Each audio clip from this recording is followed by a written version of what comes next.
पर ऐसे भी किस्से होते हैं जहां पे हम दांत को रूट कैनाल में जाने से बचा भी सकते हैं। Of course terms and conditions apply. Hi, मैं हूं डॉक्टर नेहा झासेटिया। मैं कंजर्वेटिव डेंटिस्ट्री एंड एंडोडोंटिक्स की स्पेशलिस्ट हूं, यानी कि दांत बचाने की और रूट कैनाल की स्पेशलिस्ट हूं। पिछली वीडियो में हमने देखा कि रूट कैनाल करने का डिसीजन डिले करने की कीमत क्या चुकानी पड़ती है। उस पेशेंट को अल्टीमेटली अपना दांत गंवाना पड़ा था। पर ऐसे भी किस्से होते हैं जहां पे हम दांत को रूट कैनाल में जाने से बचा भी सकते हैं। Of course terms and conditions apply. चलिए आज ऐसे ही कुछ केसेस के बारे में बात करते हैं। पहले बताऊंगी इस 14 साल की बच्ची के बारे में। ये बेटी जब हमारे पास आई तो उसके दांत के अंदर, जैसे आप इस वक्त स्क्रीन पे देख सकते हैं, एक सड़न लगी हुई थी। अब ये हमारे पास आई थी रूट कैनाल के लिए नहीं, उसको दांत में कोई दर्द नहीं था। हाँ, खाना फंस रहा था, पर उसको करवाना था ब्रेसेस का ट्रीटमेंट। और उसके लिए वो जब मेरे पास चेकअप के लिए आई और हमने नोटिस किया, जब भी हम ब्रेसेस का ट्रीटमेंट करते हैं हमें उसके पहले सबसे पहले दांतों में जो भी सड़न लगी है उसको क्लियर करना होता है, फिलअप कर देना पड़ता है, दांतों की सफाई होती है, मसूड़ों दांतों की, उसके बाद जाके ब्रेसेस लगते हैं।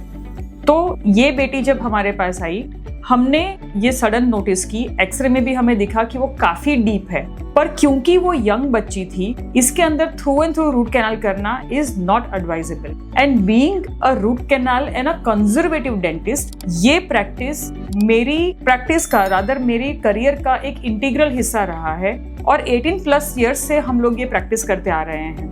यहाँ पे पूरा का पूरा रूट कैनाल करने के बदले हमने पार्शियल रूट कैनाल करना चूज किया, जिसको टेक्निकल हमारी टर्म्स के अंदर हम वाइटल पल्प थेरेपी कहते हैं। इसके अंदर हम क्या करते हैं कि दांत की पूरी सड़न निकालने के बाद, जैसे आप देख सकते हो कि यहाँ पे पूरा जो अंदर की नस है वो खुल चुकी है, वो रेड पोर्शन जो दिख रहा है वो खून है। अब यहाँ पे हम पूरी की पूरी नस निकाल नहीं दे रहे, बल्कि मैं एक मेडिकेटेड सीमेंट यहाँ पे लगा रही हूँ। और इस सीमेंट को यहाँ पे हम लगाते हैं, ये एक तरह की बायो एक्टिव सीमेंट है जो आजू बाजू की नस को प्रोटेक्ट करती है और उसको वहां पे अच्छे से रहने दे सके, उस टाइप की होती है। साथ ही साथ वो वहां पे कैल्शियम का हार्ड बैरियर भी बना देती है, ताकि उस नस को ज्यादा आगे नुकसान न हो। और इसके बाद इस दांत के ऊपर हम रूटीन जो टूथ कलर्ड फिलिंग करते हैं वैसी फिलिंग कर देते हैं। एक्सरे के ऊपर वो कुछ इस तरह से दिखता है। साथ ही देखिए, ये एक कन्वेंशनल रूट कैनाल का भी मैंने बाजू में एक्सरे लगाया है, जहाँ पे आप देख सकते हो ये व्हाइट कलर की जो लाइन है वो दांत की पूरी जड़ के अंदर नीचे तक पहुंची हुई है।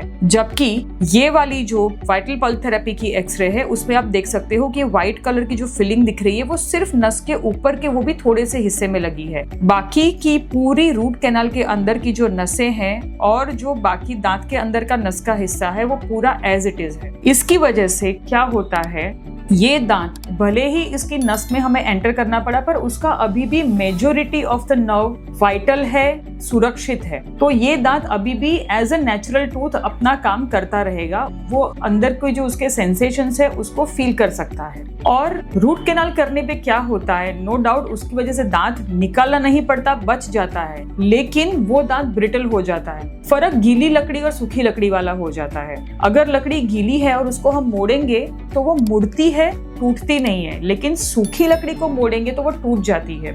रूट कैनाल के बाद कुछ ऐसा ही दांत में होता है, क्योंकि उसका मॉइस्चर चला जाता है, उसमें से हम पूरी नमी निकाल देते हैं। इसकी वजह से वो over the period of time brittle होता है, इसीलिए उसे हम कैप से कवर करते हैं। यहाँ वाइटल पल्प थेरेपी में यही फायदा है कि हमने अंदर की नस को बचाए रखा है, यानी उसका सेंसेशन तो है ही है, पर दांत का मॉइस्चर भी इंटैक्ट है। इसकी वजह से इसके ऊपर हमें कैप लगाने की जरूरत नहीं पड़ती और ये दांत एज अ नॉर्मल टूथ अपना काम करता रहेगा। 14 साल के बच्चे का अगर हम दांत इस तरह से बचा सके तो सोचिए कि उसके लिए ये कितनी बड़ी बात होगी। मैं बच्चों को हमेशा यही समझाती हूँ कि ये दांत आपको चलाने हैं जब तक आप आपके दादाजी या दादी जी की उम्र के हो जाओगे, और तब तक अगर इस दांत को चलाना है तो हमें उसका ध्यान तो रखना ही होगा। और उसके ऊपर कोई भी मैनमेड ट्रीटमेंट जितना डिले कर पाएंगे उतना ज्यादा अच्छा है, क्योंकि जो भगवान का दिया हुआ है वो भगवान का दिया हुआ है, और जो इंसान का बनाया हुआ है वो इंसान का बनाया हुआ है। उसकी लाइफ हमेशा नेचुरल से थोड़ी सी तो कम ही रहेगी।